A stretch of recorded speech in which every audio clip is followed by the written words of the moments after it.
In order for you and your partner to start managing money really well in your relationship, there's a couple of things that you need to stop caring about and be more intentional when it comes to your finances. And today we're going to share with you 5 things that you should stop caring about in your relationship when it comes to leveling up in your finances, working together as a team, and reaching your financial dreams. I'm Tando, this is Lindy. We are Good Finances, the place to be if managing money as a couple is something you want to learn more about. So make sure to subscribe and stick around.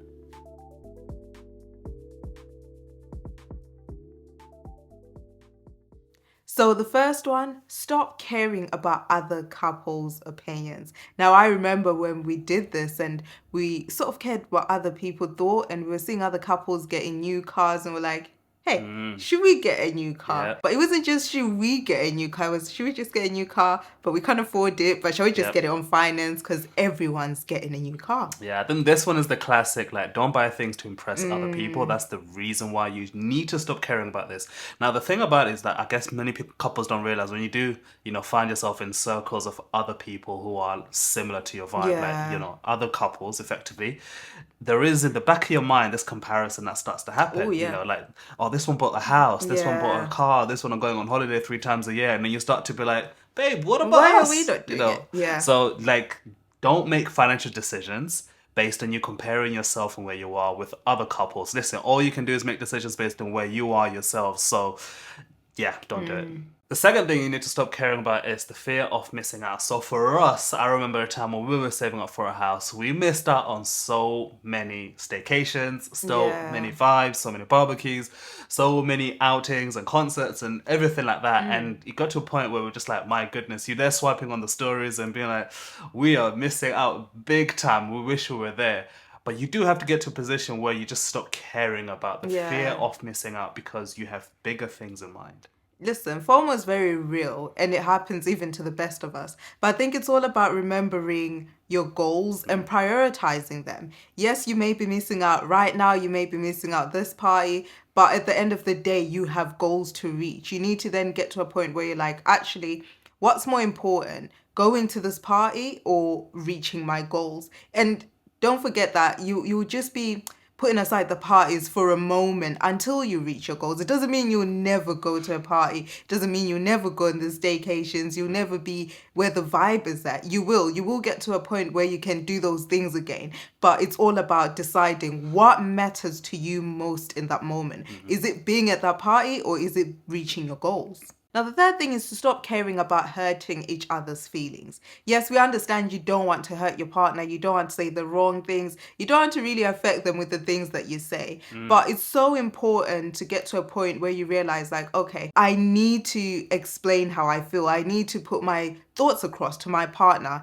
But do it in a nice way. Do it in a way that won't hurt them. Think about what you're going to say before you say it. But it's so important to make sure that you actually verbalize and tell your partner how you're actually feeling.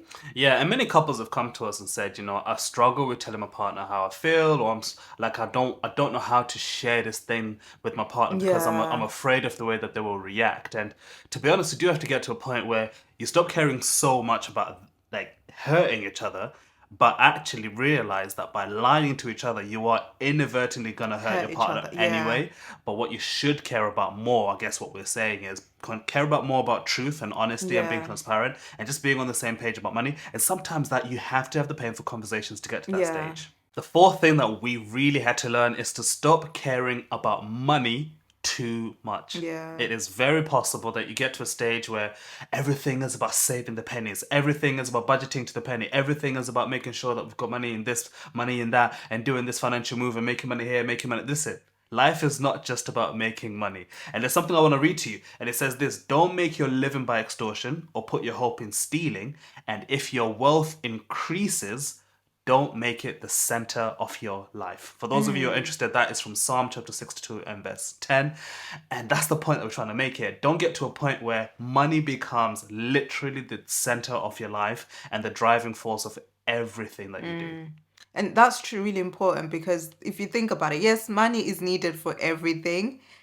However, what more about spending time with each other? What more about spending time with your families and your loved ones? If we're continuously prioritizing maybe working and working and working to make money, when do you then find time to make the most of your time with your loved ones? And unfortunately, we live a life where life is too short and you lose people here and there. The last thing you would want is to find yourself in a position where you're like, oh my goodness, we've lost this person. I genuinely could have spent more time with them, but I was at work, or I was trying to make my next side hustle happen, or I was trying to Yeah. make so much money here and there. Yes, we need money, but try and course. find that balance between having money and prioritizing your loved ones, your family, your husband, your girlfriend, your boyfriend.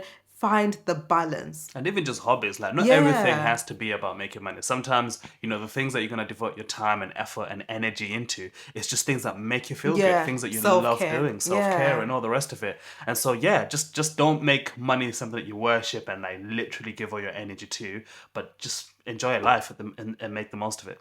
So the fifth point is to start caring about your future. Now I get it. Like we're constantly thinking about, okay, what are we doing today, what are we doing tomorrow? But it's so important to also make sure that you are thinking about the future. You have a vision for your life. The problem is if you don't have vision, right, you'll just worry about what's happening now. And then when the future comes or next month hits or literally the end of the year hits, you've not really got a plan for what you're doing. So start caring about your future. Start caring about what your future looks like 12 months from now, 5 years from now. Yes, you can't control everything, but you can have a vision for what sort of future you want, even as a couple. Absolutely. And we would encourage you to take the time out to build this vision for yourselves and your relationship. And think about, as Linda said, where do you want to be 1 year from now or 2 years from now or longer?